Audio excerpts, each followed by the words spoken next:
के साथ सरकार के 4 साल पूरे होने पर सीएम योगी लोक भवन में सरकार की 4 साल की उपलब्धियों का लेखा जोखा देने वाले हैं। आपसे थोड़ी देर बाद उनकी प्रेस कॉन्फ्रेंस यहां पर शुरू होने वाली है। साथ ही वो सरकार की बड़ी योजनाओं के बारे में भी जानकारी देंगे। इसके बाद सीएम योगी अवध शिल्प ग्राम रवाना हो जाएंगे। इस वक्त की बड़ी खबर, आपसे थोड़ी देर बाद सीएम योगी की प्रेस कॉन्फ्रेंस शुरू होने वाली है। इस प्रेस कॉन्फ्रेंस में सीएम योगी 4 साल की उपलब्धियों का जिक्र करेंगे। बीते 4 साल में सरकार की तरफ से कौन कौन सी योजनाएं धरातल पर उतारी गई, कैसे उससे आम जनमानस को लाभ पहुंचाया गया, उन तमाम बातों का लेखा जोखा आपसे थोड़ी देर बाद वो मीडिया के सामने रखने वाले हैं। कोविड काल में सरकार के सामने किस प्रकार की चुनौतियां थी, सरकार ने उन चुनौतियों का कैसे सामना किया और कैसे उत्तर प्रदेश की 23 करोड़ जनता की सुरक्षा को सुनिश्चित करने का काम किया, इन तमाम बातों का जिक्र होगा सीएम योगी के संबोधन में। तो 4 साल की जो बड़ी बातें रही हैं, उन तमाम बड़ी बातों का जिक्र अब से थोड़ी देर बाद खुद मुख्यमंत्री करने वाले हैं। और आज एक के बाद एक कई कार्यक्रमों का आयोजन भी होगा। सरकार के 4 साल पूरे हो गए हैं। सभी मंत्रियों की तरफ से भी अपने अपने विभागों का रिपोर्ट कार्ड पेश किया जा रहा है। बताया जा रहा है कि बीते 4 साल में हर विभाग की क्या कुछ उपलब्धियां रही हैं। केंद्र सरकार और राज्य सरकार के बीच किस तरीके से बेहतर तालमेल बनाकर तमाम योजनाओं को आम जनमानस तक पहुंचाया गया, फिर चाहे वो प्रधानमंत्री आवास योजना हो, स्वच्छ भारत योजना हो या फिर उत्तर प्रदेश सरकार की तरफ से चलाई गई तमाम योजनाएं कैसे आम लोगों तक पहुंच पाई, उन तमाम बातों का जिक्र अब से थोड़ी देर बाद खुद मुख्यमंत्री करने वाले हैं। हमारी सहयोगी अनामिका इस वक्त हमारे साथ लाइव जुड़ चुकी हैं, जो कि उसी जगह पर मौजूद हैं जहां पर सीएम योगी की प्रेस कॉन्फ्रेंस होने वाली है। सीधा हम उनके पास चलते हैं। अनामिका, क्या जानकारी, क्या अपडेट आपके पास, कितनी देर में सीएम वहां पर पहुंच जाएंगे?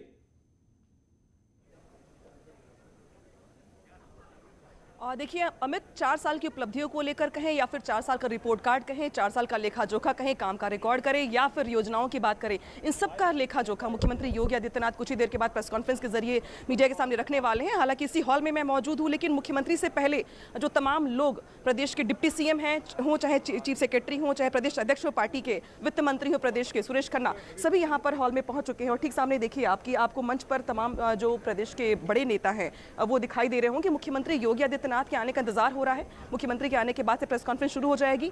हालांकि इसके बाद मुख्यमंत्री को अवध शिल्प ग्राम भी जाना है, जहां पर बहुत सारी योजनाओं के साथ साथ मुख्यमंत्री कुछ लाभार्थियों को कुछ तोहफे भी देने वाले हैं। लेकिन उसके पहले बहुत ही कट टू कट वे में, जैसे बहुत सारी जनसभाएं होती हैं, कार्यक्रम होते हैं, लेकिन ये जो प्रेस कॉन्फ्रेंस है सिर्फ और सिर्फ रिपोर्ट कार्ड पर बेस्ड होगी। और इसीलिए मुख्यमंत्री ने योजनाओं की शुरुआत करने से पहले, अब देखिए अगली तस्वीर है वो मुख्यमंत्री योगी आदित्यनाथ की दिखा रही हूं मैं आपको, जो मंच पर पहुंच चुके हैं। और अब देखिए कुछ ही सेकंड्स के बाद आपको प्रेस कॉन्फ्रेंस शुरू होगी। उसके पहले अधिकारियों से मिल मुलाकात, उनके साथ उनके ठीक बगल में पार्टी के प्रदेश अध्यक्ष दिखाई दे रहे हैं आपको, स्वतंत्र देव सिंह, जो सुबह उनसे मुलाकात करने के लिए उनके आवास पर भी गए हुए थे। इसके अलावा मुख्यमंत्री के ठीक बगल में केशव मौर्य, उनकी ठीक बगल में आपको दिनेश शर्मा दिखाई दे रहे हैं। चीफ सेक्रेटरी समेत तमाम जो आला अधिकारी ये बताने वाले हैं प्रेस कॉन्फ्रेंस के जरिए कि किस तरीके से 4 साल में उपलब्धियां रही हैं या चुनौतियां रही हैं या क्या काम किया गया या कौन सी योजनाओं का तोहफा दिया गया प्रदेश को। और अब जो अगली तस्वीर मैं दूंगी और इसी के भरोसे छोड़ भी दूंगी शायद मैं आपको, क्योंकि अब मुख्यमंत्री कुछ ही देर में बोलने भी वाले हैं। अमित, कोई बुकलेट भी जारी होने वाली है अनामिका जल्दी से? आप सभी से अनुरोध है कि अपना स्थान ग्रहण कर लें।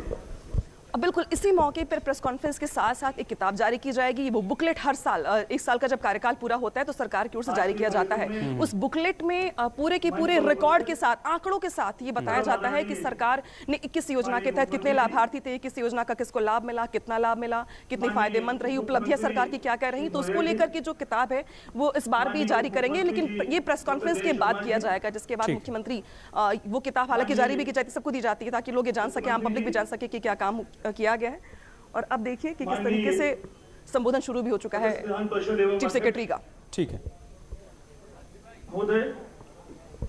तो तस्वीरें आप देख पा रहे हैं, कार्यक्रम यहाँ पर शुरू हो चुका है। आपसे थोड़ी देर बाद प्रेस कॉन्फ्रेंस में सीएम योगी तमाम बातों का जिक्र करने वाले हैं। सरकार की तरफ से कौन से बड़े बड़े कदम उठाए गए, कौन से बड़े फैसले लिए गए, क्या कुछ उपलब्धियां रहीं, क्या चुनौतियां रहीं, उन तमाम बातों का जिक्र सीएम योगी करने वाले हैं। 4 साल में 20 बड़े फैसले जो रहे वो भी हम आपको बारी बारी से दिखा रहे हैं। योगी सरकार के 4 साल के बड़े फैसले हैं। लव जिहाद को लेकर कानून बनाया गया, महिलाओं के लिए मिशन शक्ति कार्यक्रम की शुरुआत की गई, लखनऊ नोएडा में पुलिस कमिश्नरी सिस्टम को लागू किया गया कानून व्यवस्था को बेहतर बनाने के लिए। इसके अलावा सार्वजनिक संपत्तियों को नुकसान करने वालों पर एक्शन भी लिया गया। ओडीओपी के जरिए आधुनिक बाजार से तमाम गांवों को जोड़ा गया। लखनऊ में डिफेंस एक्सपो का आयोजन भी किया गया। अपराधी, भूमाफिया, खनन माफिया पर एक्शन लगातार चल रहा है। पूर्वांचल बुंदेलखंड एक्सप्रेसवे का निर्माण कार्य भी तेजी के साथ आगे बढ़ रहा है। गोरखपुर आजमगढ़ लिंक एक्सप्रेसवे का निर्माण कार्य भी चल रहा है और साथ ही साथ गंगा एक्सप्रेसवे का निर्माण कार्य भी तेजी के साथ आगे बढ़ रहा है। जबकि किसानों को बकाया गन्ना मूल्य का भुगतान भी किया गया। ये तमाम बड़ी उपलब्धियां हैं जिनका जिक्र आज खुद मुख्यमंत्री इस प्रेस कॉन्फ्रेंस में करने वाले हैं। सरकार ने सभी क्षेत्रों में, चाहे कल्याणकारी योजनाओं का क्रियान्वयन हो, प्रशासनिक क्षेत्रों में पारदर्शिता हो, एक नवीन कार्य संस्कृति के साथ काम किया है। इसके अतिरिक्त समाज के सभी वर्गों को समानता के आधार पर संरक्षण और विकास के समान अवसर प्रदान किए गए हैं। माननीय मुख्यमंत्री जी की दूरदृष्टि और विकास की अवधारणा का ही परिणाम है कि प्रदेश में कोविड-19 पर नियंत्रण का समुचित प्रबंधन करते हुए इस आपदा को भी अवसर में बदल दिया गया है। प्रदेश के कोविड प्रबंधन की राष्ट्रीय स्तर पर ही नहीं बल्कि अंतर्राष्ट्रीय स्तर पर प्रशंसा हुई है। विश्व स्वास्थ्य संगठन ने भी इसकी सराहना की है। कोविड काल में हेल्थ इंफ्रास्ट्रक्चर का भी अभूतपूर्व विकास हुआ है। उच्च कोटि की व्यवस्थाओं के चलते रिकवरी रेट 98% से भी अधिक रही है और टीकाकरण के कार्य में भी उत्तर प्रदेश प्रथम स्थान पर है। सामान्य चिकित्सा सुविधाओं के विकास के लिए भी अभूतपूर्व कार्य किए गए हैं। 35 नए मेडिकल कॉलेजों संस्थानों की स्थापना की जा रही है। आयुष्मान योजना में 1 करोड़ 18 लाख परिवारों के 6.5 करोड़ लोग आच्छादित हैं। मुख्यमंत्री आरोग्य मेला के माध्यम से 56 लाख से अधिक लोगों को मुफ्त स्वास्थ्य परीक्षण और इलाज किया गया है। बेहतर चिकित्सा सुविधाओं के फलस्वरूप इंसेफ्लाइटिस में 75% और मृत्यु दर में 95% तक की कमी आई है। मुझे ये बताने में अत्यंत हर्ष और गर्व है कि राज्य की अर्थव्यवस्था 4 वर्ष में लगभग दोगुनी और प्रति व्यक्ति आय भी लगभग दोगुनी हो गई है। औद्योगिक विकास को गति देने और प्रदेश में निवेश को प्रोत्साहित करने के लिए 21 इन्वेस्टर फ्रेंडली नीतियां लागू की गई हैं। इन्वेस्टर समिट में लगभग 4,68,000 करोड़ के एमयू के सापेक्ष 3 लाख करोड़ की योजनाएं प्रारंभ हो चुकी हैं। यह एक अभूतपूर्व कीर्तिमान है। कोरोना कालखंड में भी 56,000 करोड़ के निवेश प्रस्ताव प्राप्त हुए हैं। कोरोना काल में 13 लाख एमएसएमई इकाइयों को 42,000 से भी अधिक करोड़ के ऋण वितरित किए गए हैं। 4 वर्षों में 50 लाख से अधिक नई इकाइयों को 2 करोड़ 13 लाख रुपए से अधिक के ऋण उपलब्ध कराकर 1 करोड़ 80 लाख से अधिक लोगों को रोजगार दिया गया है। ओडीओपी योजना के अंतर्गत 25 लाख से अधिक लोगों को रोजगार और सबसे महत्वपूर्ण विगत वर्ष की सापेक्ष 38% से भी अधिक निर्यात किया गया है। मिशन रोजगार के अंतर्गत 4 लाख सरकारी नौकरी, स्टार्टअप व औद्योगिक इकाइयों के माध्यम से 30 लाख से अधिक युवाओं को रोजगार दिया गया है। प्रदेश में बेरोजगारी की दर जहां वर्ष 2017 में 17.5% थी, वो अब घटकर मात्र 4.1% रह गई है। अपराधियों, माफियाओं तथा भ्रष्टाचार के विरुद्ध सरकार ने जीरो टॉलरेंस की नीति अपनाकर कठोरतम कार्रवाई की है। अपराधियों एवं माफियाओं के विरुद्ध कार्रवाई कर 1,000 करोड़ से अधिक की संपत्तियां जब्त और ध्वस्त की गई हैं। वर्ष 2016 की तुलना में डकैती, लूट, हत्या, बलवा, अपहरण व बलात्कार की घटनाओं में अभूतपूर्व कमी आई है। किसानों का कल्याण सरकार की सर्वोच्च प्राथमिकता है। उनकी आय में वृद्धि करने हेतु एमएसपी में लगभग 2 गुना वृद्धि की गई है। इस वर्ष लक्ष्य से 1.5 गुना धान की खरीद भी की गई है तथा गन्ना किसानों को भी 1.25 लाख करोड़ से अधिक की धनराशि दी गई है।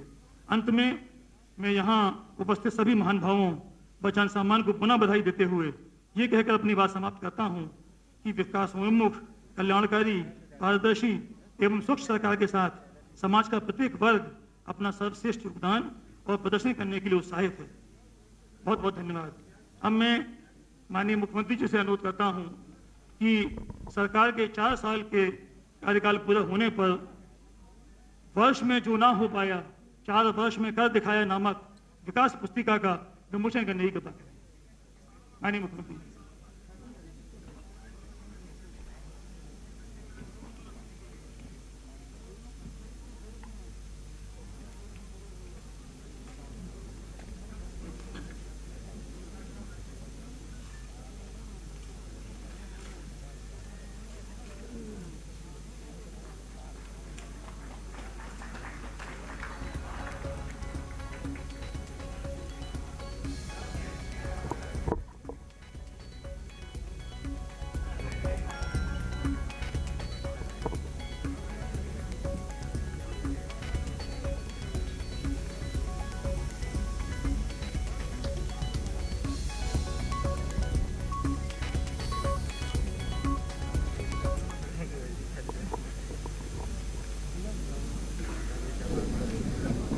सूचना विभाग द्वारा सरकार के सफलतापूर्वक 4 वर्ष पूर्ण होने के अवसर पर विकास यात्रा की एक फिल्म का भी विमोचन का मैं माननीय मुख्यमंत्री से अनुरोध करता हूं।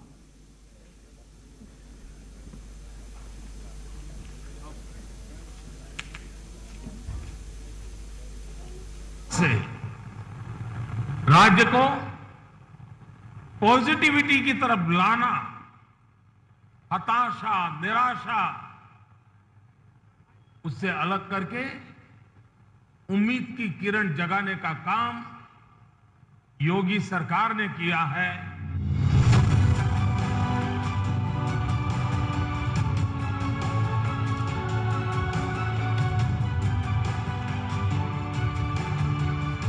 क्या ये वही 4 साल पहले वाला उत्तर प्रदेश है? नहीं, ये है नए भारत का नया उत्तर प्रदेश।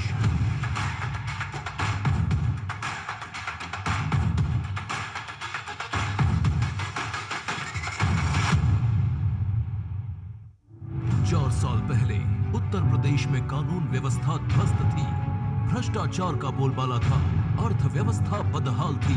तभी बीमारू और बदहाली का दंश झेल रहे उत्तर प्रदेश की बागडोर योगी आदित्यनाथ जी ने संभाली। मैं आदित्यनाथ योगी, जिन्होंने जन सेवा को धर्म मानते हुए लीडरशिप को नए आयाम दिए और हर क्षेत्र में रिफॉर्म, परफॉर्म, ट्रांसफॉर्म की कार्यशैली से नए भारत के नए उत्तर प्रदेश के निर्माण का शंखनाद किया, जिससे आज उत्तर प्रदेश देश की दूसरी सबसे बड़ी अर्थव्यवस्था बन चुका है। प्रति व्यक्ति आय दोगुनी हुई है और बेरोजगारी दर में भारी गिरावट आई है। अपराध और भ्रष्टाचार के खिलाफ जीरो टॉलरेंस की नीति से अपराधियों और माफियाओं पर कड़ी कार्यवाही की। आज नागरिक वर्षों बाद भय मुक्त वातावरण में जीवन जी रहे हैं। हर क्षेत्र में विकास को प्राथमिकता देते हुए आवास, बिजली, पानी, स्वास्थ्य, शौचालय, किसान कल्याण, सिंचाई, महिला कल्याण, शिक्षा, interstate connectivity, metro rail, expressway, सड़कों का चौड़ीकरण एवं सुदृढ़ीकरण, नए एयरपोर्ट सहित भविष्य की जरूरतों को ध्यान में रख इंफ्रास्ट्रक्चर के निर्माण पर जोर दिया। प्रदेश में पहली बार रिकॉर्ड रोजगार के अवसर सृजित हुए। स्वरोजगार और स्टार्टअप के माध्यम से हर हुनर को रोजगार से जोड़ा। साथ ही निष्पक्ष व पारदर्शी प्रक्रिया द्वारा युवाओं को रिकॉर्ड सरकारी नौकरियां दी गई। प्रतियोगी परीक्षाओं की तैयारी के लिए निशुल्क कोचिंग, मुख्यमंत्री अभ्युदय योजना की शुरुआत हुई। औद्योगिक निवेश के लिए नई और आसान नीतियां लागू की गई। निवेश प्रस्तावों के ऑनलाइन निस्तारण की व्यवस्था सहित पूरी प्रक्रिया को निवेश फ्रेंडली बनाया गया। ओडीओपी योजना ने स्थानीय उत्पादों की दुनिया में नई पहचान बनाई, जिससे निर्यात में उछाल आया है।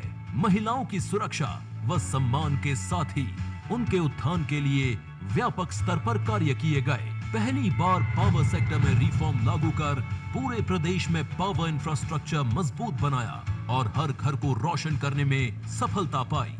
प्रदेश के सभी वर्गों, वंचितों को बिना किसी भेदभाव के विकास की मुख्य धारा से जोड़ा। साथ ही गौ संरक्षण की दिशा में कदम बढ़ाए। कोरोना की चुनौती का सफलतापूर्वक सामना करने के लिए रिकॉर्ड प्रबंधन के साथ साथ प्रदेश के हर जिले में आम नागरिकों के लिए बेहतर स्वास्थ्य सुविधाओं का विकास किया गया। वैश्विक महामारी कोरोना में जब दुनिया की बड़ी बड़ी ताकतें पस्त हो गई, तो भी प्रधानमंत्री जी के मार्गदर्शन में उत्तर प्रदेश ने अपनी कार्य क्षमता को देश के सामने प्रस्तुत किया। योगी सरकार ने पूरे विश्व में उत्तर प्रदेश को निवेशकों की पसंद एवं सांस्कृतिक पर्यटन का केंद्र बनाने के लिए विभिन्न आयोजनों की शुरुआत की। भव्य एवं दिव्य कुंभ, दिव्य दीपोत्सव, देव दीपावली के आयोजनों ने विश्व कीर्तिमान बनाए। पिछले 4 वर्षों में हर क्षेत्र में रिकॉर्ड विकास कार्य हुए और आज राज्य का हर नागरिक ये महसूस कर रहा है कि जो कार्य दशकों में नहीं हो पाए, वो इन 4 वर्षों में हुए हैं। प्रदेश में अब माहौल बदल गया है, सबको समान अवसर मिल रहे हैं और एक प्रोग्रेसिव सोच के साथ उत्तर प्रदेश बीमारू से समर्थ प्रदेश बन रहा है और देश की सबसे बड़ी अर्थव्यवस्था बनने की ओर अग्रसर है।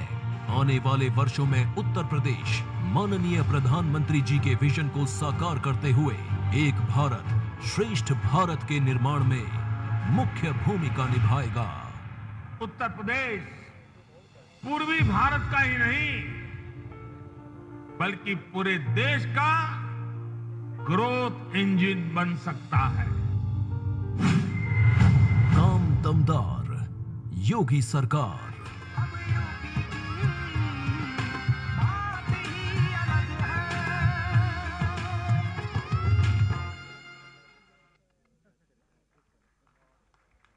इस विकास यात्रा के निर्माता परम आदरणीय माननीय मुख्यमंत्री से मैं अनुरोध करता हूं, कृपया संबोधन करने की कृपा करें।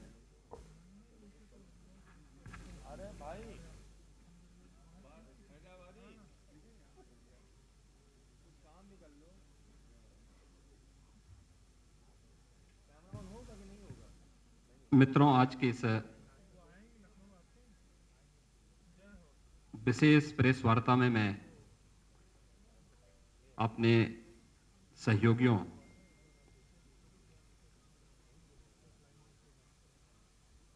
उप मुख्यमंत्री द्वय श्री केशव प्रसाद मौर्य जी, डॉक्टर दिनेश शर्मा जी, संगठन के प्रदेश के अध्यक्ष माननीय श्री स्वतंत्र देव सिंह जी, प्रदेश के हमारे वरिष्ठ मंत्री वित्त, चिकित्सा, शिक्षा और संसदीय कार्य मंत्री श्री सुरेश खन्ना जी की ओर से, अपनी इस पूरी टीम की ओर से आप सबका हृदय से स्वागत करता हूं। पूरे प्रदेश वासियों को आदरणीय प्रधानमंत्री जी के मार्गदर्शन में,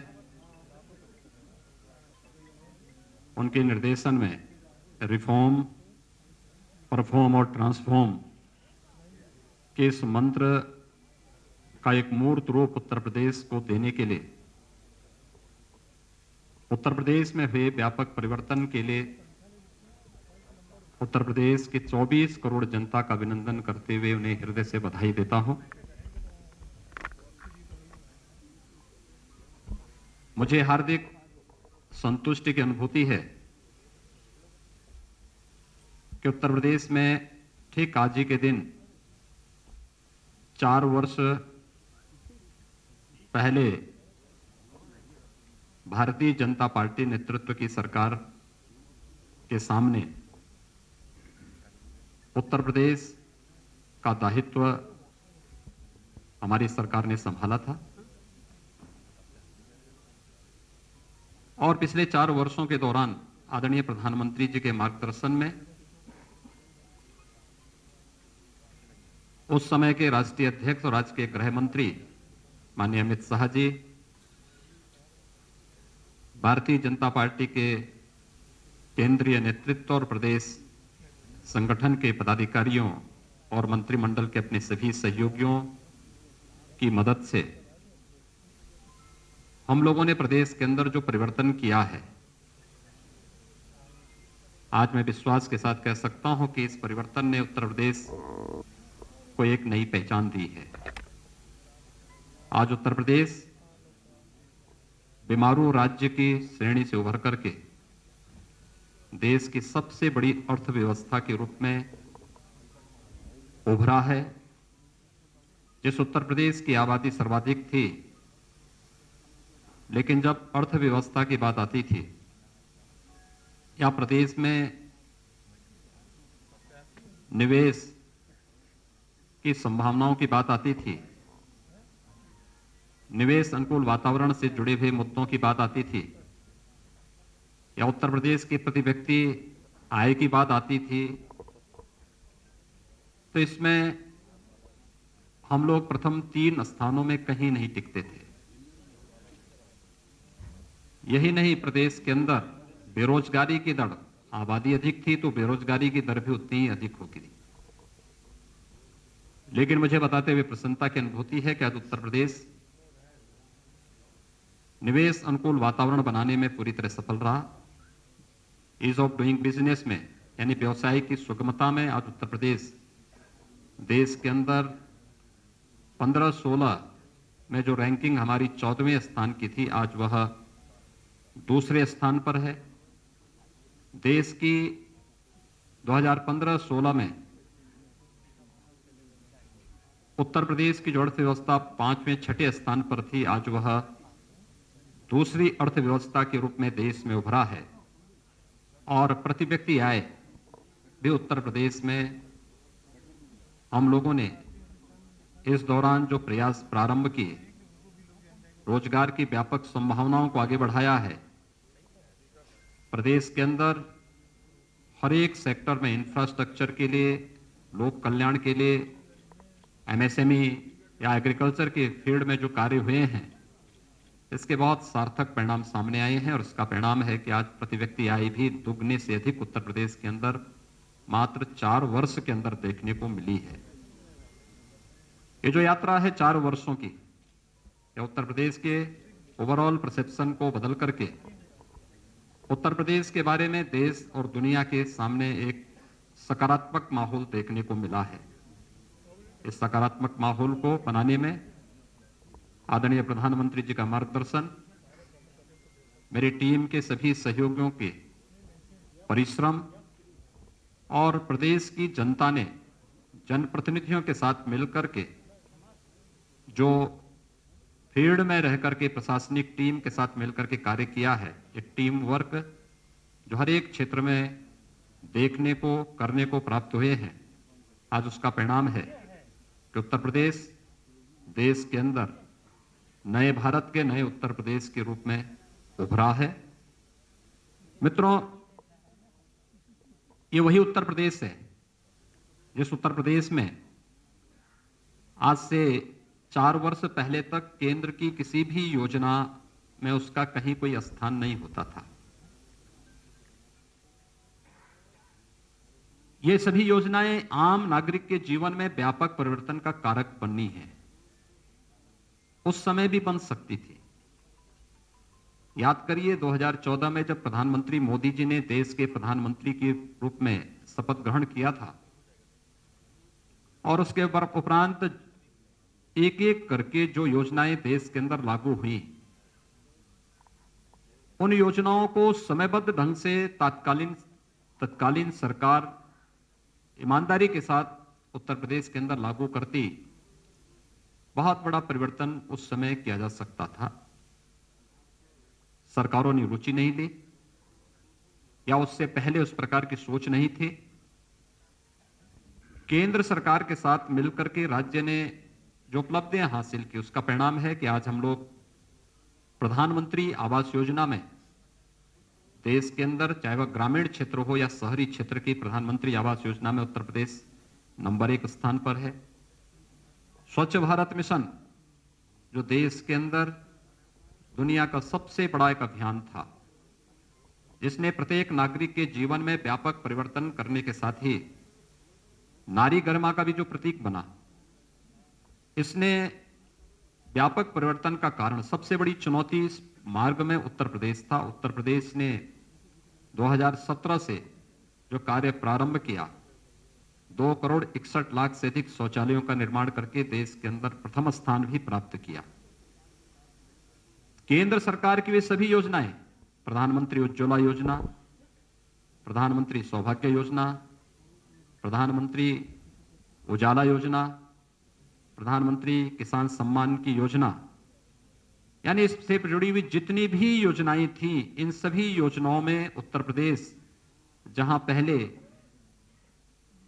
बहुत पीछे हुआ करता था, किसी में 23वें नंबर पर, किसी में 27वें नंबर पर, आज उन सब में उत्तर प्रदेश अपनी एक बेहतरीन कार्य पद्धति के कारण पहले स्थान पर है।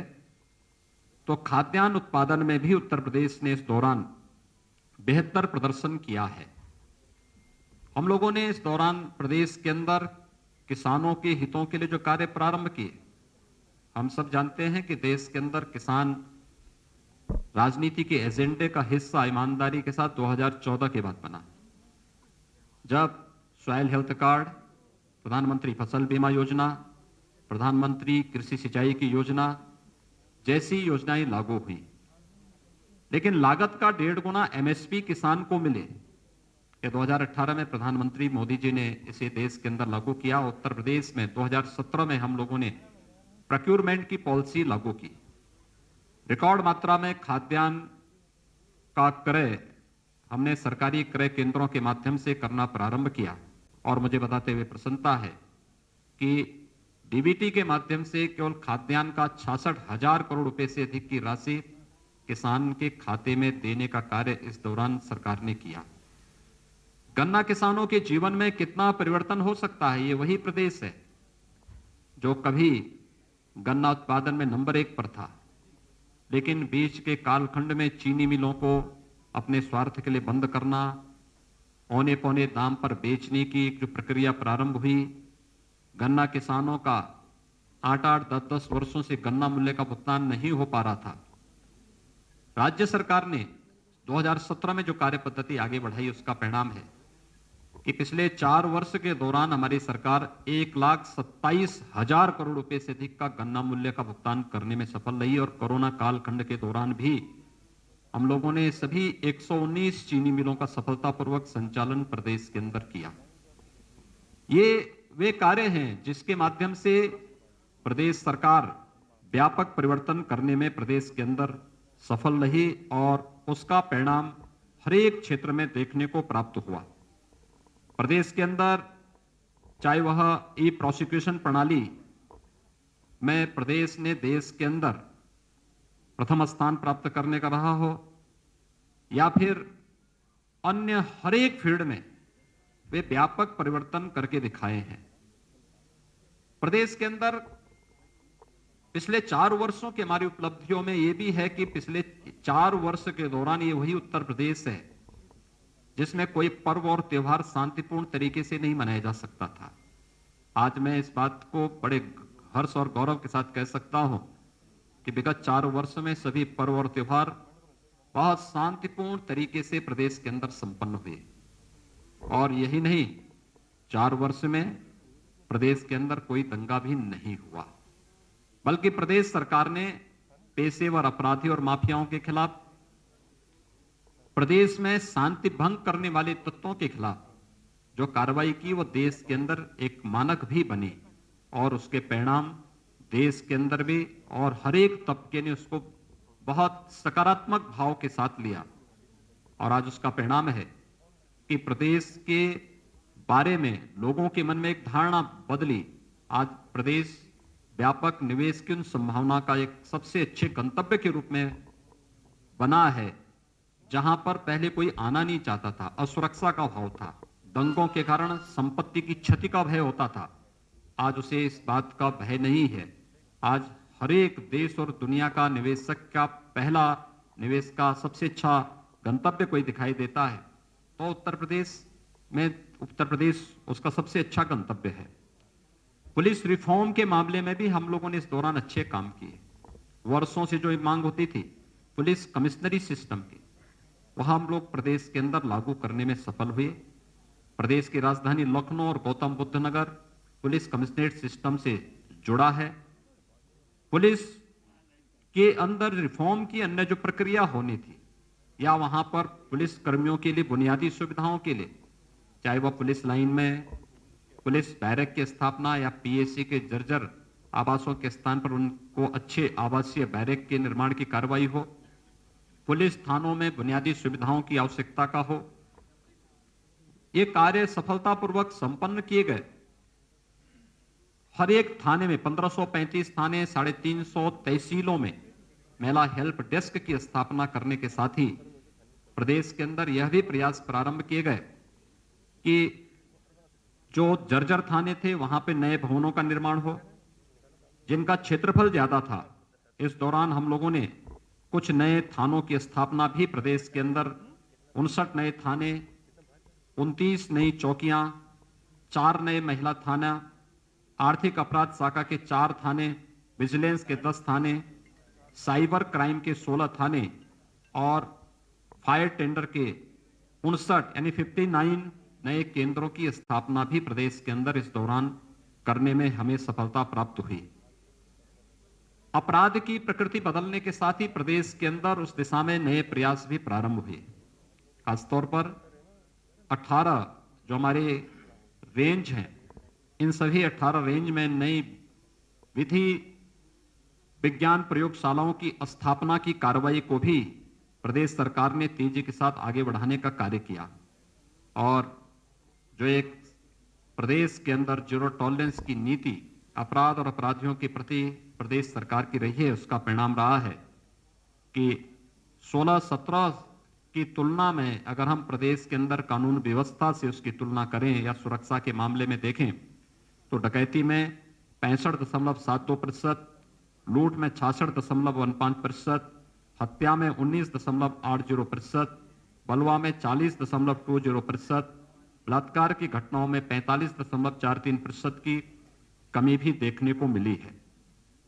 प्रदेश ने इस दौरान तमाम अन्य कार्यक्रम, महिला सुरक्षा के बारे में जो मैंने पहले महिला हेल्प डेस्क की बात की, इसके अलावा 18 जो हमारे पुलिस परिक्षेत्रीय कार्यालय हैं वहां पर महिला साइबर क्राइम सेल की स्थापना, 18 परिक्षेत्र जनपदों में थाने के समकक्ष एक महिला पुलिस चौकी परामर्श केंद्रों की स्थापना भी इस दौरान यहां पर संपन्न की गई। प्रदेश के अंदर कृषि विज्ञान केंद्र, किसानों को आधुनिक तकनीक के साथ जोड़ने के लिए 20 नए कृषि विज्ञान केंद्रों की स्थापना प्रदेश के अंदर इस दौरान स्थापित की गई। प्रधानमंत्री कृषि सिंचाई योजना के माध्यम से प्रदेश के अंदर वर्षों से लंबित यानी दशकों से लंबित जो कृषि की सिंचाई की परियोजनाएं थी, बाणसागर की परियोजना 4.5 दशक से लंबित पड़ी हुई थी। सरकार आने के बाद इस प्रकार की इन सभी परियोजनाओं को पूरा किया गया।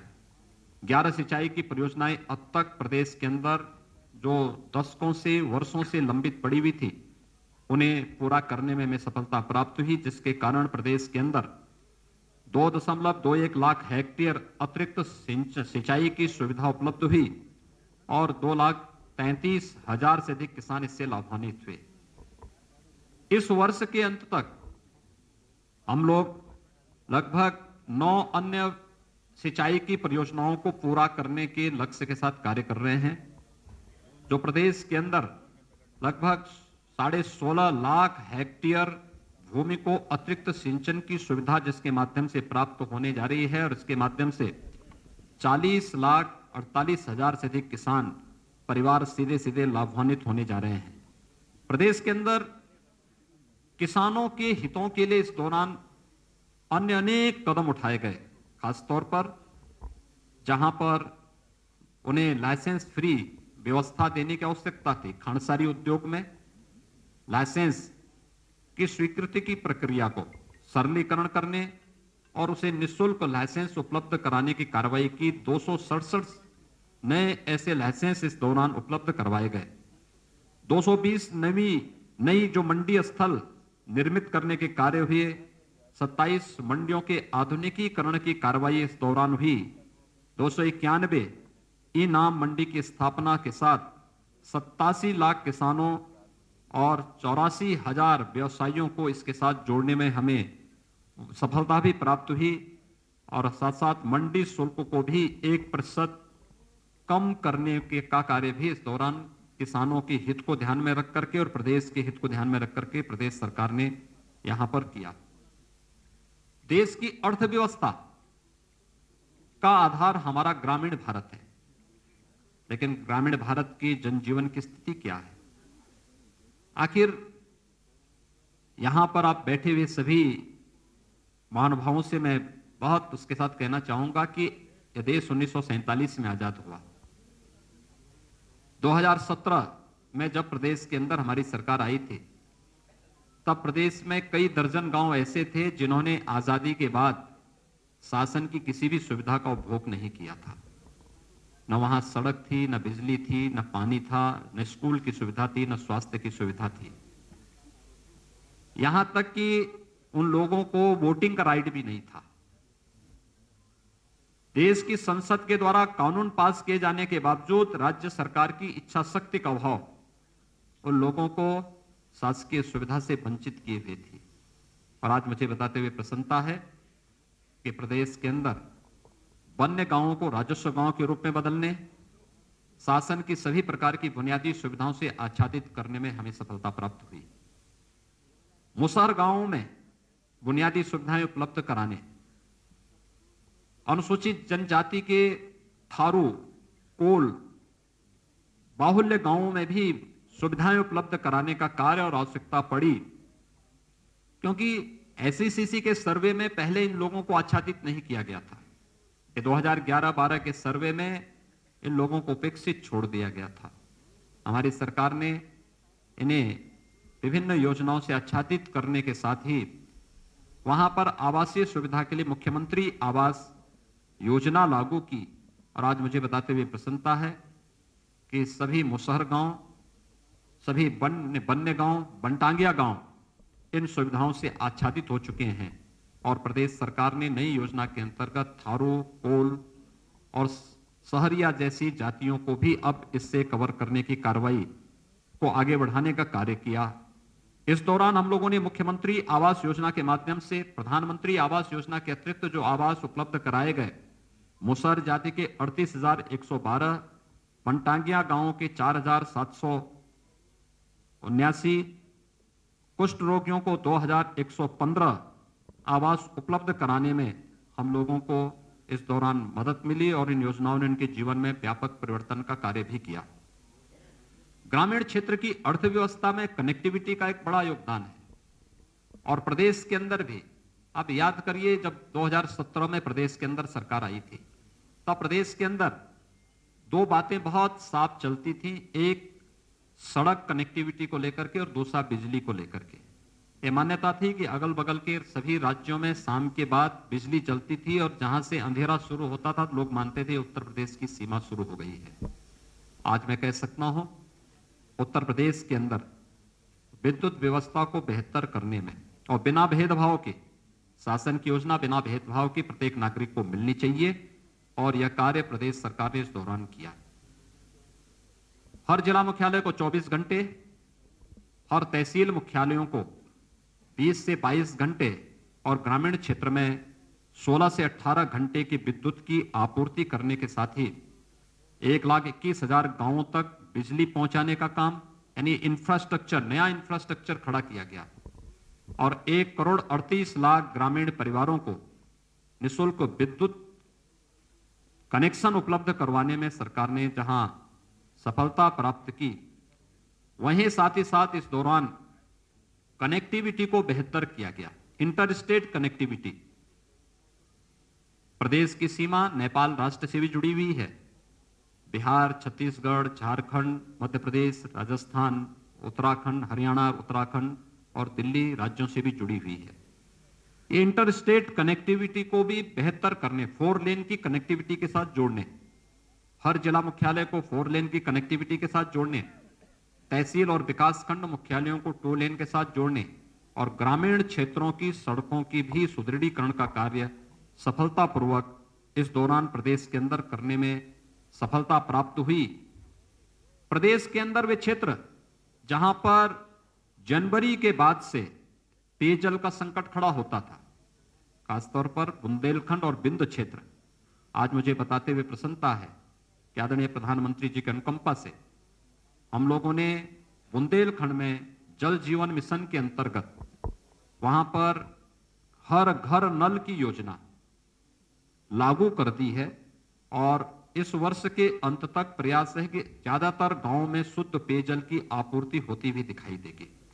यानी ये एक व्यापक परिवर्तन के कारण है। हमने खेत को भी पानी दिया, हर घर को भी शुद्ध पेयजल की आपूर्ति के साथ जोड़ने का कार्य किया जा रहा है और यह बुंदेलखंड क्षेत्र के साथ एक बुंदेलखंड और बिंद क्षेत्र में यह कार्य जहां प्रारंभ हो चुका है, वहीं प्रदेश के 30,000 अन्य राजस्व गांवों के लिए भी जल जीवन मिशन के अंतर्गत शुद्ध पेयजल की आपूर्ति के लिए डीपीआर की कार्रवाई अंतिम चरणों में चल रही है और बहुत शीघ्र इन 30,000 गांवों के लिए भी पेयजल की आपूर्ति की कार्रवाई जल जीवन मिशन के अंतर्गत लागू करने का कार्य प्रदेश सरकार करने जा रही है। ये केवल पेयजल की स्कीम लाना नहीं, 10 वर्षों तक वहां पर इस योजना को सफलतापूर्वक संचालन करने की जिम्मेदारी भी उस कार्यदायी संस्था को निभाना है, जो कार्यदायी संस्था इस स्कीम को वहां पे लागू करेगी। और यह कार्य यहां पर हम लोग प्रदेश के अंदर सफलतापूर्वक लागू किए हैं। प्रदेश के अंदर निराश्रित गो आश्रय स्थलों के लिए भी प्रदेश सरकार ने व्यापक कार्य योजना बनाकर उसे लागू किया।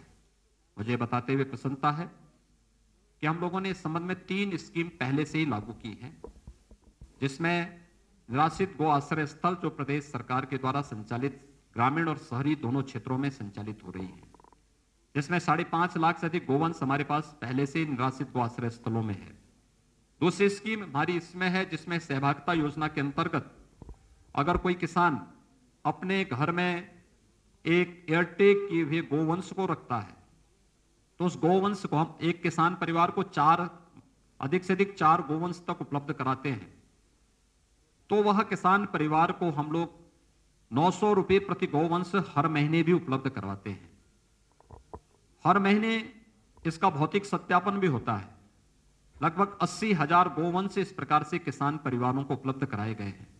और मुझे बताते हुए प्रसन्नता है कि निराश्रित गौ आश्रय स्थलों से प्रदेश सरकार ने उन परिवारों को, जो कुपोषित परिवार हैं, उन कुपोषित परिवारों को एक दूध देने वाली गाय भी उपलब्ध कराया, जिसमें गाय के साथ साथ 900 रुपये प्रति माह उन कुपोषित परिवारों को देने की योजना भी प्रदेश के अंदर लागू की गई है।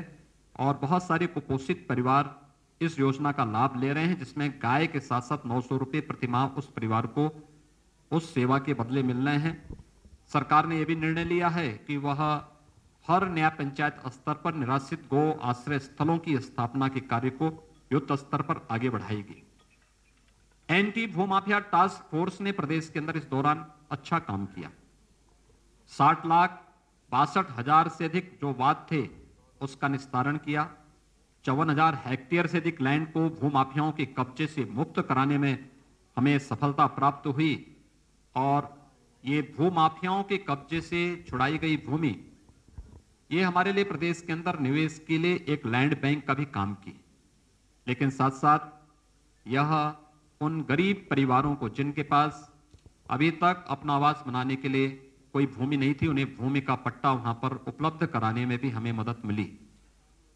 प्रधानमंत्री स्वामित्व योजना के माध्यम से प्रदेश के अंदर 2 लाख से अधिक भूस्वामियों को उनकी जिस जमीन पर उनका मकान है उसका स्वामित्व के कागजात भी उन्हें उपलब्ध कराने में सफलता प्राप्त हुई।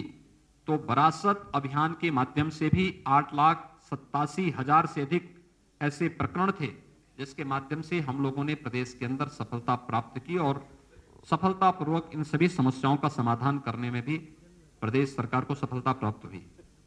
मित्रों, ये वही प्रदेश है जहां पर कोई निवेशक निवेश नहीं करना चाहता था।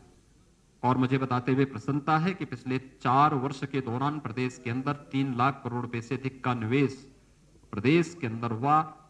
35 लाख से अधिक प्रदेश के युवाओं को सीधे सीधे इससे नौकरी वहां पर उपलब्ध हुई। ये प्रदेश के अंदर निवेश की उन संभावनाओं को आगे बढ़ाता दिखाता है जो प्रदेश ने 2017 प्रदेश में सरकार आने के तत्काल बाद हम लोगों ने 21 अपनी सेक्टोरियल पॉलिसीज के माध्यम से जो कार्य प्रारंभ किए थे। निवेश मित्र पोर्टल, जिसमें हम लोगों ने 227 सेवाएं इसमें दी थी। और कोरोना कालखंड के अंदर हम लोगों ने एमएसएमई यूनिट के लिए एक नई नीति अपनी लागू की, जिसमें 72 घंटे के अंदर लाइसेंस स्वीकृति देने के साथ ही 1000 दिनों तक लाइसेंस फ्री व्यवस्था देने की व्यवस्था। नहीं, 1000 दिवस के लिए किसी भी प्रकार का कोई निरीक्षण उस उद्योग के लिए नहीं होगा, बल्कि वह उद्योग लगाए 1000 दिन के अंदर अपना आवेदन करके फिर इस प्रक्रिया को आगे बढ़ा सकता है। और यह परिणाम रहा है कि आज प्रदेश के अंदर व्यापक पैमाने पर निवेश भी हुआ है, रोजगार की संभावनाएं भी आगे बढ़ी हैं। और खासतौर पर कोरोना कालखंड के अंदर जो चीजें देखने को मिली हैं, खास इस दौरान लगभग 56,000 करोड़ रुपए से अधिक का निवेश प्रदेश के अंदर हुआ है, जिसमें देश का पहला डिस्प्ले यूनिट उत्तर प्रदेश के अंदर लग रहा है। उत्तर भारत का पहला डाटा सेंटर पार्क भी उत्तर प्रदेश के अंदर ही स्थापित हो रहा है और अन्य तमाम योजनाएं भी हम लोगों ने प्रदेश के अंदर इस दौरान लाने में सफलता प्राप्त हुई। खासतौर पर आइकिया का जो फर्नीचर और हाउस होल्ड से जुड़ी हुई दुनिया की जो प्रख्यात कंपनी है, उसका निवेश भी इस दौरान उत्तर प्रदेश के अंदर देखने को मिला है। प्रदेश के अंदर इसके साथ ही हमारी परंपरागत उद्यम को प्रोत्साहित करने की एक जनपद एक उत्पाद की जो योजना है, आज वह देश और दुनिया के अंदर बहुत लोकप्रिय हुई है। इसने परंपरागत उद्यम को एक नई उड़ान दी है, एक नई पहचान दी है। इसने प्रदेश के एक्सपोर्ट को बढ़ाने में भी काफी मदद की है और आज इसका परिणाम है कि प्रदेश के अंदर जो हम लोगों ने इस क्षेत्र में कार्य प्रारंभ किए, उद्यम सारथी ऐप प्रदेश के अंदर लॉन्च किया गया। इसके माध्यम से विभिन्न रोजगार परक कार्यक्रमों को आगे बढ़ाने का कार्य बनाया गया और इसका परिणाम था कि प्रदेश के अंदर 50 लाख से अधिक नए एमएसएमई इकाइयों की स्थापना हुई। 2,13,000 करोड़ रुपए से अधिक का बैंक से ऋण उपलब्ध करवाने में हमें इसके माध्यम से मदद मिली और 1,80,00,000 से अधिक रोजगार का सृजन केवल इन एमएसएमई यूनिट के माध्यम से हमें प्रदेश के अंदर इसके माध्यम से प्राप्त हुई। आत्मनिर्भर भारत पैकेज के अंतर्गत भी 12,91,000 इकाइयों को 42,700 करोड़ रुपए के ऋण उपलब्ध करवाने में कोरोना कालखंड के दौरान ही हमें मदद मिली और इसके माध्यम से प्रदेश में 1,14,000 करोड़ रुपए से अधिक की जो निर्यात की संभावनाओं को, यानी इसने हमारी निर्यात की संभावनाओं को आगे बढ़ाने का कार्य भी किया और प्रदेश के अंदर उन संभावनाओं को आगे बढ़ाया है जिसके लिए कभी प्रदेश जाना जाता था। प्रदेश के अंदर ग्रामीण क्षेत्र के विकास के साथ ही शहरी क्षेत्रों के विकास में भी जो एक बुनियादी सुविधाओं के लिए, शहरी जीवन के लिए एक आम नागरिक तरसता है, वहां पर उस प्रकार की सुविधाएं उसे कैसे प्राप्त हों। हम लोग आभारी हैं भारत सरकार के, जिसमें प्रदेश के 10 शहरों को स्मार्ट सिटी के रूप में चयन किया और 60 शहरों को अमृत योजना के अंतर्गत बुनियादी सुविधाओं से आच्छादित करने के लिए इनका चयन भारत सरकार ने किया था। लेकिन प्रदेश सरकार ने भी अपने संसाधनों से जो हमारे 17 नगर निगम हैं, जिसमें से 7 स्मार्ट सिटी के अंतर्गत भारत सरकार की योजना के लिए चयनित हुए थे, से 7 को प्रदेश राज्य सरकार अपने संसाधनों से स्मार्ट सिटी के रूप में विकसित करने का कार्य कर रही है और साथ साथ जो हमारे नगर निकाय हैं, उन नगर निकायों को भी हम लोगों ने एक व्यापक कार्य योजना उनके लिए भी तैयार की है, जिसके माध्यम से हम लोग जनता को बुनियादी सुविधाओं को आगे बढ़ाने का कार्य कर सकेंगे। नमामि गंगे परियोजना, ये उत्तर प्रदेश का सौभाग्य है कि गंगा मैया उत्तर प्रदेश के अंदर सर्वाधिक दूरी तय करती है। अपने 2500 किलोमीटर की गंगोत्री से लेकर गंगा सागर तक मां गंगा की जो अविरल और निर्मल यात्रा है, इसमें से 1000 किलोमीटर की दूरी केवल उत्तर प्रदेश के अंदर गंगा मैया तय करती है। आज आप प्रदेश के अंदर कानपुर में, प्रयागराज में या वाराणसी में, ये हमारे वे सेंटर हैं, या गढ़मुक्तेश्वर में, ये वे केंद्र हैं जहां पर लोग आस्था के साथ भी और अपने औद्योगिक विकास की दृष्टि से भी जब उन क्षेत्रों का भ्रमण करते हैं तो बरबस उनके सामने मां गंगा का दृश्य सामने होता है। याद करिए, नमामि गंगे परियोजना के पहले कानपुर सबसे क्रिटिकल पॉइंट था नमामि गंगे परियोजना का, अविरल और निर्मल गंगा का। कानपुर में किस प्रकार की स्थिति थी? अकेले कानपुर के एक स्थान पर ही 14 करोड़ लीटर सीवर गिरता था। आज वहां पर एक बूंद भी सीवर नहीं गिरता है। यही नहीं, कानपुर के नीचे आने पर, आप जब कानपुर के नीचे प्रयागराज की तरफ जाते थे, जलीय जीव पूरी तरह नष्ट हो गए थे। आज फिर से वहां पर जलीय जीव देखने को मिल सकते हैं और गंगा जिस डॉल्फिन के कारण विख्यात हुई थी, डॉल्फिन के दर्शन फिर से हमें गंगा की निर्मल धारा के साथ देखने को मिल सकता है। प्रयागराज कुंभ इसका एक बहुत अच्छा उदाहरण है, क्योंकि प्रयागराज कुंभ ने व्यवस्था, सुरक्षा और स्वच्छता का एक मानक वैश्विक मंच पर कुंभ जैसे आयोजन के माध्यम से रखा था। इसके पीछे आदरणीय प्रधानमंत्री जी की सोच तो थी, उनका मार्गदर्शन भी था, लेकिन साथ साथ गंगा की नमामि गंगे परियोजना की सफलता भी इस आयोजन के साथ जुड़ी हुई थी। गंगा की निर्मल जल की धारा ने प्रयागराज कुंभ को और एक नई ऊंचाई तक पहुंचाने में बहुत बड़ी मदद की थी और यह कार्य सफलतापूर्वक हम लोगों ने उस अवसर पर किया। गंगा केवल हमारी आस्था का ही नहीं बल्कि अर्थव्यवस्था का भी आधार है। आज देश का पहला जो जल मार्ग है वह उत्तर प्रदेश के अंदर हल्दिया से वाराणसी तक बनकर के तैयार हो चुका है और इसमें कोरोना कालखंड के अंदर बहुत सारी चीजों को प्रदेश के अंदर खाद्यान्न, सब्जी, फल आदि को एक्सपोर्ट करने का उपयोग हम लोगों ने इस जल मार्ग का किया था। प्रयागराज तक इस मार्ग को बढ़ाने की कार्रवाई युद्ध स्तर पर चल रही है और इसके बहुत अच्छे और सार्थक परिणाम बहुत जल्दी सामने आएंगे। लेकिन साथ साथ पहली बार गंगा यात्रा का आयोजन भी प्रदेश के अंदर हो और ये यात्रा आस्था के साथ साथ अर्थव्यवस्था को भी एक नई ऊंचाई दे सके, इस दिशा से इस पर कार्य हुआ था और विगत वर्ष इसको हमारी सरकार ने सफलतापूर्वक प्रदेश के अंदर आयोजित किया। देश के अंदर गरीब शासन के एजेंडे का हिस्सा हो सकता है, ये नारों तक तो सीमित था। हकीकत क्या थी? 2017 के पहले प्रदेश के अंदर कई जनपदों में भूख से मौत के उदाहरण सामने आते थे। राशन कार्ड नहीं थे, खाद्यान्न घोटाले की शिकायत मिलती थी, टेक्नोलॉजी को इसके साथ जोड़ने का प्रयास नहीं होता था। आज मुझे बताते हुए प्रसन्नता है कि प्रदेश के सभी 80,000 राशन की दुकानें हम लोगों ने ई-पॉस मशीन के साथ जोड़ी है और प्रदेश के अंदर नेशनल पोर्टेबिलिटी के साथ जोड़ने के साथ उत्तर प्रदेश का कोई भी नागरिक जिसने उत्तर प्रदेश के अंदर राशन कार्ड बनाया है वह नेशनल पोर्टेबिलिटी के माध्यम से देश के अंदर किसी भी अन्य राज्य में जाकर के वहां राशन की सुविधा का लाभ प्राप्त कर सकता है। ई-पॉस मशीन और नेशनल पोर्टेबिलिटी के माध्यम से प्रदेश ने इस तकनीक का उपयोग करके 1200 करोड़ रुपए की राजस्व की सालाना बचत भी की है। ये चीजें बताती हैं कि 1200 करोड़ रुपए कहीं ना कहीं ये बेईमानी और भ्रष्टाचार की भेंट चढ़ जाते थे। आज सरकार ने इसका लाभ भी प्राप्त किया है। प्रदेश 80 लाख स्ट्रीट लाइट को भी एलईडी स्ट्रीट लाइट में बदलने वाला राज्य है। इसके माध्यम से भी व्यापक पैमाने पे कार्बन उत्सर्जन के साथ साथ हमें जो ऊर्जा की बचत इसके माध्यम से हुई है यह अलग है। ई टेंडरिंग को लागू करने वाला, प्रभावी ढंग से लागू करने वाला पहला राज्य उत्तर प्रदेश है और इसके माध्यम से भी प्रदेश ने भारी सफलता प्राप्त की है। जहां हर एक क्षेत्र में प्रदेश ने नई नई सफलताएं अर्जित की इन 4 वर्षों में शिक्षा के क्षेत्र में भी आमूलचूल परिवर्तन हुआ है।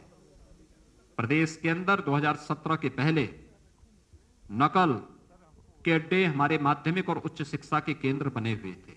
आज मुझे बताते हुए प्रसन्नता है कि प्रदेश के अंदर नकल विहीन परीक्षा का एक नया मानक खड़ा हुआ है।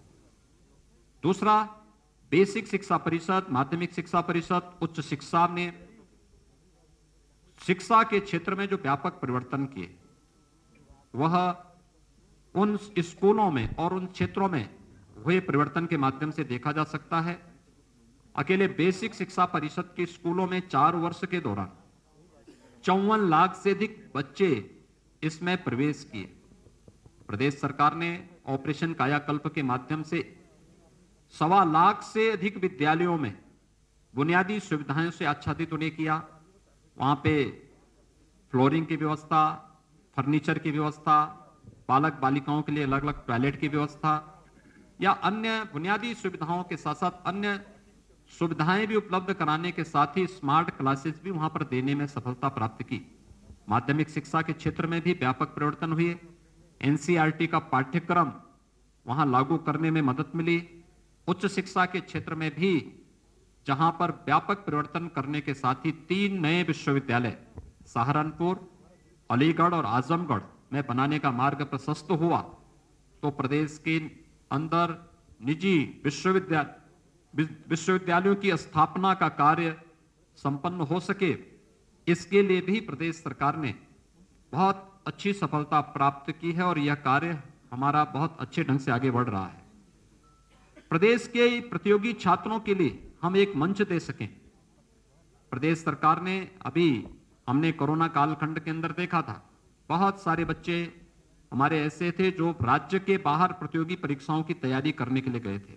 लॉकडाउन के बाद जब उनके सामने संकट आया तो राज्य सरकार को फिर उन्हें सुरक्षित वापस लाने की आवश्यकता महसूस हुई, उनको उनके घरों तक पहुंचाने का काम किया।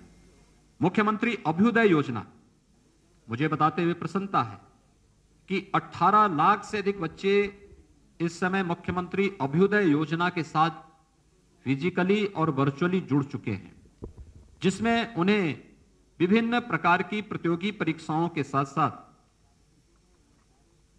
उन्हें जुड़ने का, उसकी तैयारी करने के लिए एक अच्छा मंच उन्हें उपलब्ध हुआ है और वह उसके माध्यम से आगे अपने उज्जवल भविष्य के साथ जुड़ सकते हैं और ये कार्य आगे बढ़ा है। इस दौरान प्रदेश सरकार ने पिछले 4 वर्ष के अंदर श्रद्धेय अटल बिहारी वाजपेयी जी के नाम पर चिकित्सा विश्वविद्यालय की स्थापना लखनऊ में, मेरठ में स्पोर्ट्स विश्वविद्यालय, प्रयागराज में विधि विश्वविद्यालय और गोरखपुर में आयुष विश्वविद्यालय की स्थापना की कार्रवाई को भी आगे बढ़ाया है। प्रदेश के अंदर एक फॉरेंसिक इंस्टीट्यूट की स्थापना का कार्य लखनऊ में हम लोगों ने आगे बढ़ाया है। 51 नए राजकीय महाविद्यालयों, 24 राजकीय पॉलिटेक्निक, 4 राजकीय इंजीनियरिंग कॉलेजेस और लगभग 260 ITI की स्थापना के कार्य को भी प्रदेश सरकार ने प्राथमिकता के आधार पर इस दौरान आगे बढ़ाने का कार्य किया। तो श्रमिकों के बच्चों के लिए, जो रजिस्टर्ड श्रमिक हैं, उनके लिए 18 अटल आवासीय विद्यालय हर एक कमिश्नरी मुख्यालयों में स्थापित हो सके, जहां पर, क्योंकि रजिस्टर्ड श्रमिक अलग अलग समय में अलग अलग जगह काम करते हैं और उससे सबसे ज्यादा सफर उनके बच्चे करते थे। राज्य सरकार ने उनके व्यवस्थित अच्छी शिक्षा के लिए 18 कमिश्नरी मुख्यालयों में 18 अटल आवासीय विद्यालयों के माध्यम से उनकी शिक्षा दीक्षा की पूरी व्यवस्था और उत्तम शिक्षा की व्यवस्था उनके लिए करने के लिए व्यवस्था लागू की है। मित्रों, स्वास्थ्य क्षेत्र में जो कार्य हुए हैं, कोरोना प्रबंधन का कार्य आप सबके सामने है।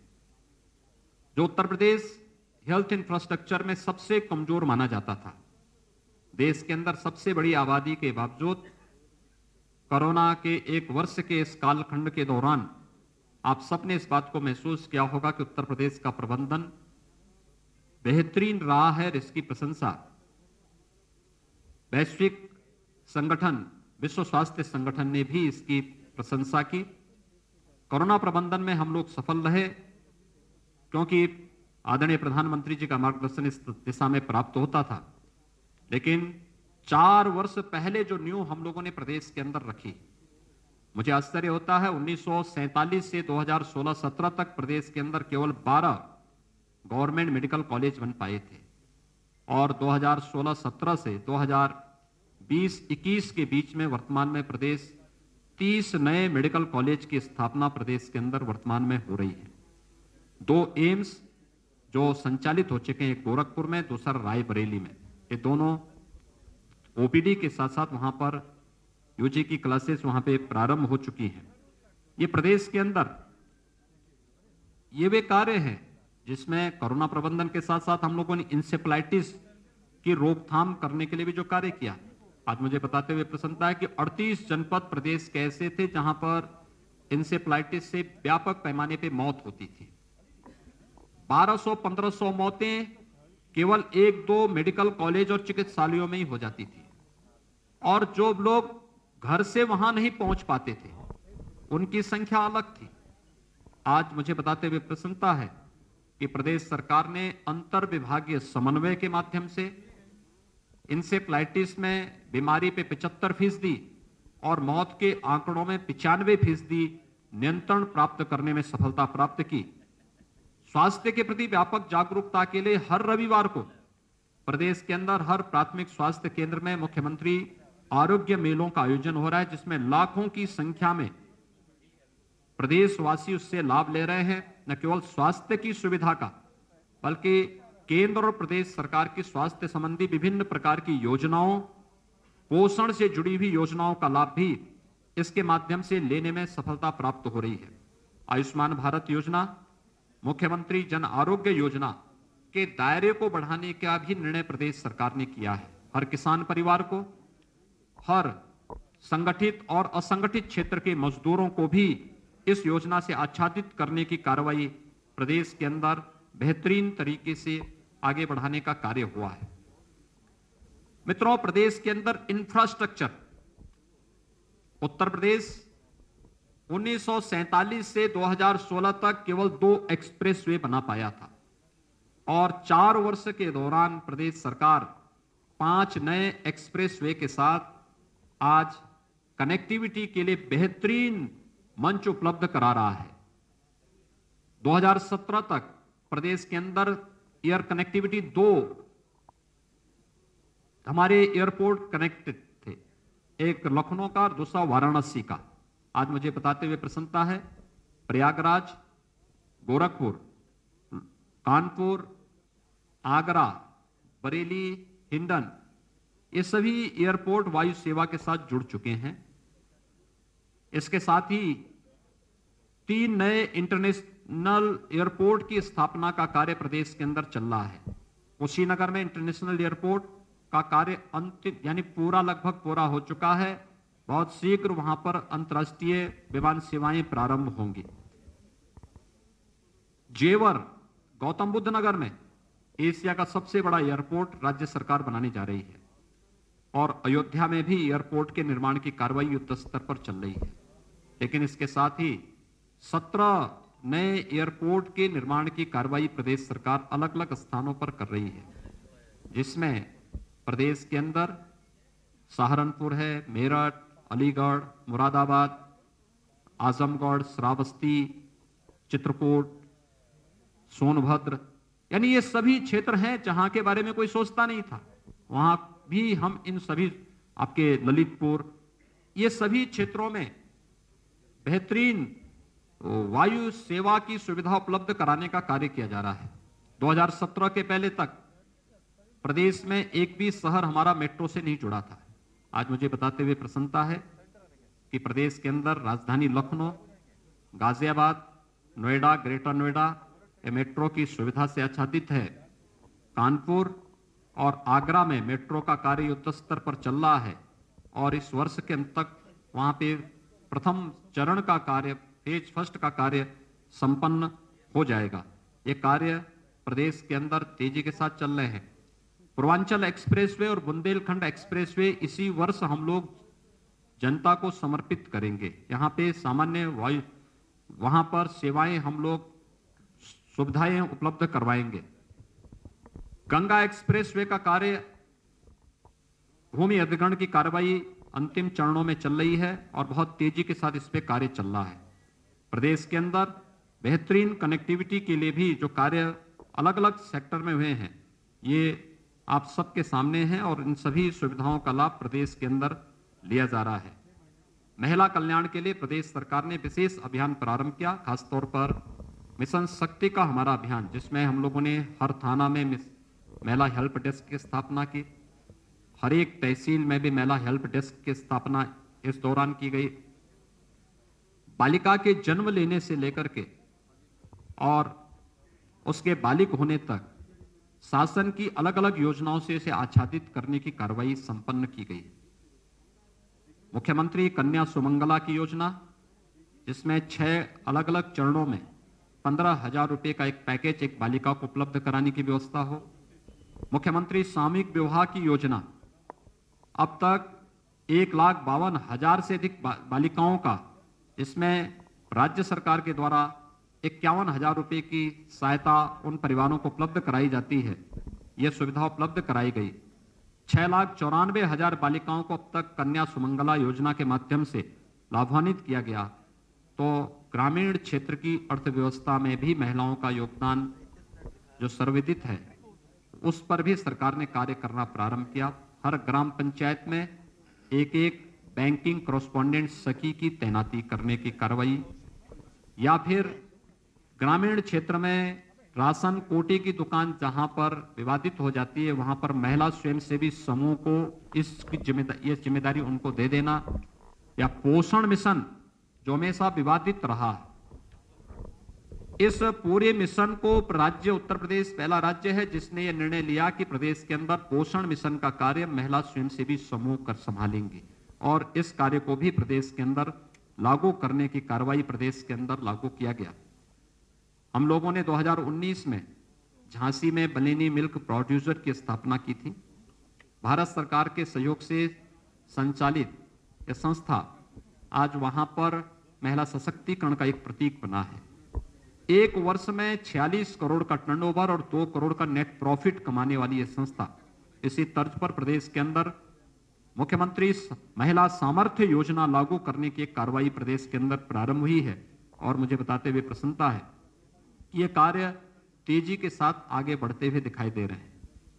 प्रदेश के अंदर पेंशन सुविधा का लाभ भी प्रदेश के अंदर हर एक तबके को देने का कार्य हुआ और कितना इस फील्ड में हम लोगों ने परिवर्तन करके दिखाया है, यह एक मानक बन सकता है। खासतौर पर वृद्धावस्था पेंशन हो या निराश्रित महिला पेंशन या दिव्यांगजन पेंशन, इसमें व्यापक परिवर्तन देखने को मिले हैं। खासतौर पर अगर निराश्रित महिला पेंशन 2016-17 में कुल 17,31,000 इसके लाभार्थी थे।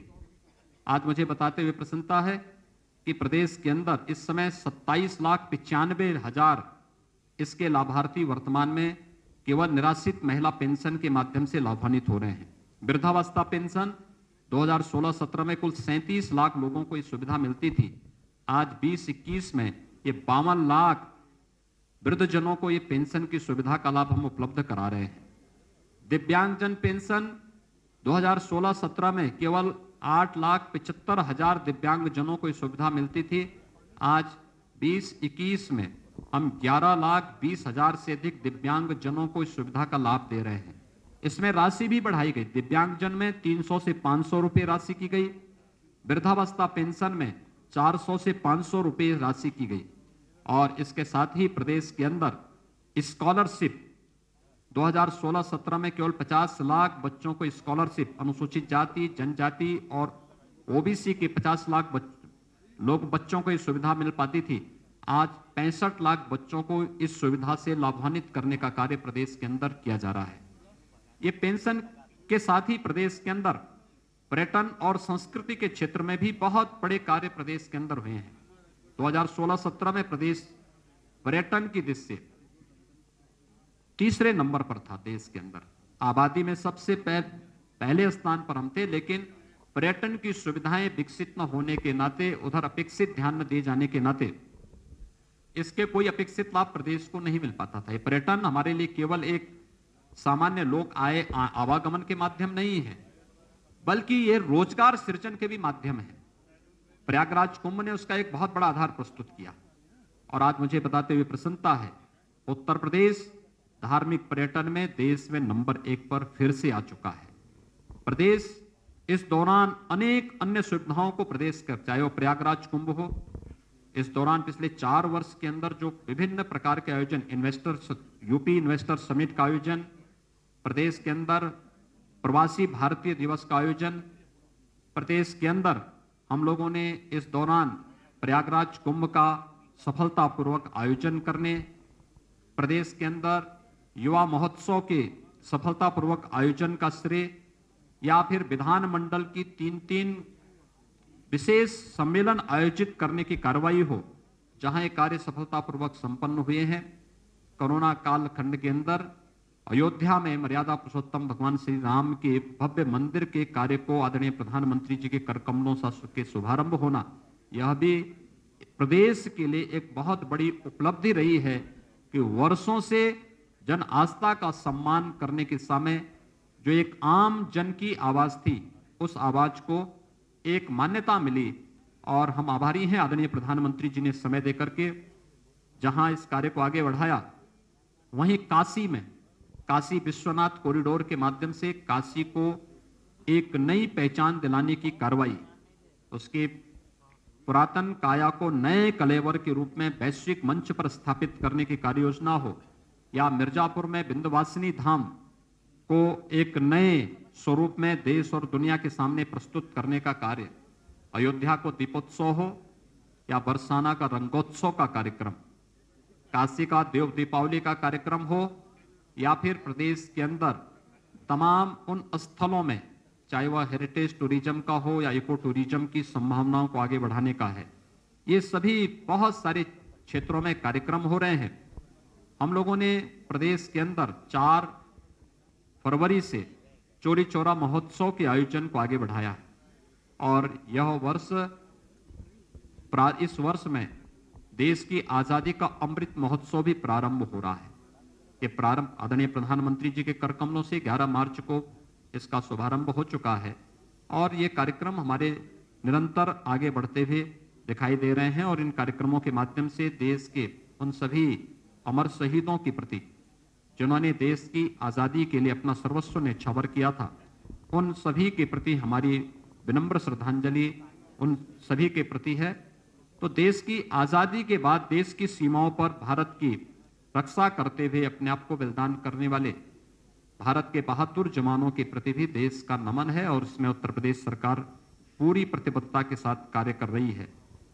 मित्रों, प्रदेश ने विगत 4 वर्ष के दौरान हर एक फील्ड में कुछ न कुछ बेहतर करने का प्रयास किया, चाहे वह किसानों के लिए हो, महिलाओं के लिए हो या फिर नौजवानों के लिए हो। प्रदेश के अंदर निजी क्षेत्र के साथ साथ सरकारी क्षेत्र में 4 लाख से अधिक नौकरी और पारदर्शी तरीके से इन नौकरियों को प्रदेश के नौजवानों को उपलब्ध कराने में प्रदेश सरकार ने सफलता प्राप्त की। रोजगार और स्वरोजगार की व्यापक संभावनाओं को भी आगे बढ़ाने का कार्य प्रदेश सरकार ने इस दौरान पूरी सफलता के साथ प्रदेश के अंदर लागू किया है। प्रदेश के अंदर हर एक सेक्टर ने व्यापक परिवर्तन किया है और आज मैं कह सकता हूं कि जब 4 वर्ष का कार्यकाल आज हमारी सरकार का पूरा हुआ है, तो 4 वर्ष के कार्यकाल प्रदेश को अब बीमारू राज्य की श्रेणी से उभार करके एक सक्षम और समर्थ राज्य के रूप में आगे बढ़ाने और देश की एक बड़ी अर्थव्यवस्था के रूप में स्थापित करने के 4 वर्षों का यह कालखंड रहा है।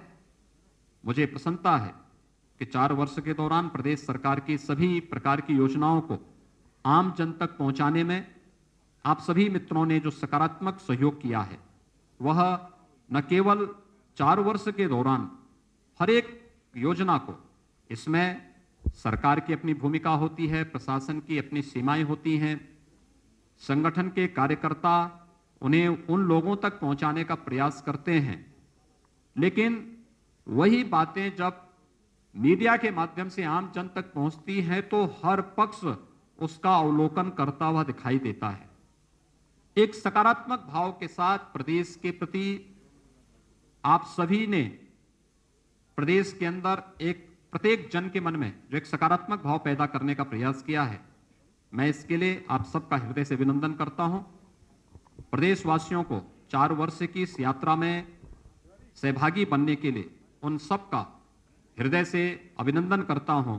आदरणीय प्रधानमंत्री जी, आदरणीय राष्ट्रीय अध्यक्ष जी का, आदरणीय गृह मंत्री जी का, केंद्रीय मंत्रिमंडल के सभी सदस्यों का हृदय से आभार व्यक्त करते हुए अपने सभी सहयोगी मंत्रियों, जनप्रतिनिधियों, संगठन के पदाधिकारियों का भी मैं इस अवसर पर हृदय से उनका अभिनंदन करता हूं और 4 वर्ष की मंगलमय शुभकामनाएं सबके प्रति देते हुए विश्वास करता हूं कि हम सब मिलकर के प्रदेश को उन ऊंचाइयों तक पहुंचाएंगे जहां उत्तर प्रदेश की अर्थव्यवस्था देश की सबसे बड़ी अर्थव्यवस्था के रूप में स्थापित होगी, क्योंकि उन संभावनाओं के रास्ते प्रदेश सरकार ने तैयार किए हैं और मुझे लगता है कि अब उसमें थोड़ी और प्रयास करके हम लोग उस लक्ष्य को प्राप्त करने में सफल होंगे।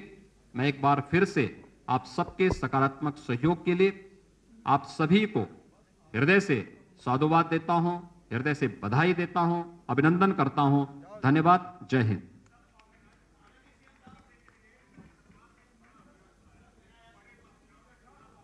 को आप सुन रहे थे। आज सरकार के 4 साल पूरे होने पर प्रेस कॉन्फ्रेंस जिसमें हर एक उस बात का जिक्र किया गया योगी आदित्यनाथ के द्वारा जिस दिन शपथ धारण की थी उत्तर प्रदेश के मुख्यमंत्री की और आज तक जो काम हुए हैं प्रदेश की जनता की भलाई के लिए, उस हर एक काम का लेखा जोखा आप सुन रहे थे मुख्यमंत्री योगी आदित्यनाथ के द्वारा। आपने सुना कि उन्होंने प्रधानमंत्री नरेंद्र मोदी का सबसे पहले धन्यवाद अदा किया।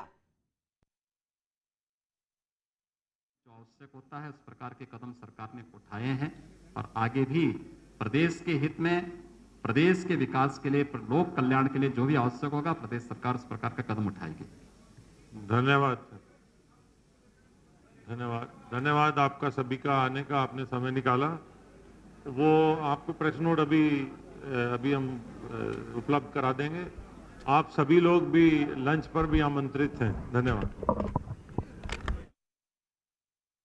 सीधे तौर पर आपने सुना सीएम योगी को पीएम मोदी के विकास मंत्र को लागू किया गया है उत्तर प्रदेश में। तो सबसे बड़ी बात यही कि पीएम मोदी के विकास मंत्र को लागू किया गया, हर उस काम को किया गया जो पीएम मोदी ने उत्तर प्रदेश की भलाई के लिए सोचा हुआ था। केंद्र की योजनाओं को लागू करने में यूपी अव्वल रहा है। हर क्षेत्र में नंबर 1 बनने के लिए यूपी ने जो कोशिश की उसमें नंबर 1 का मुकाम हासिल भी किया है। यूपी देश की दूसरी सबसे बड़ी अर्थव्यवस्था बनकर उभरा। तो ये बड़ी बात कही है सीएम योगी ने, और ये भी एक बड़ी बात बन जाती है, ये आप देख रहे हैं ग्राफिक्स के जरिए बड़ी बातें मुख्यमंत्री योगी आदित्यनाथ के द्वारा कही हुई। बड़ी बात ये भी हो जाती है कि जो प्रदेश की जनता है उसने सरकार के ऊपर आंख बंद करके जो भरोसा दिखाया, उस भरोसे पर पूरी तरह से योगी सरकार खरी उतरी है, क्योंकि प्रदेश की जनता योगी सरकार के कामकाज से बेहद खुश है।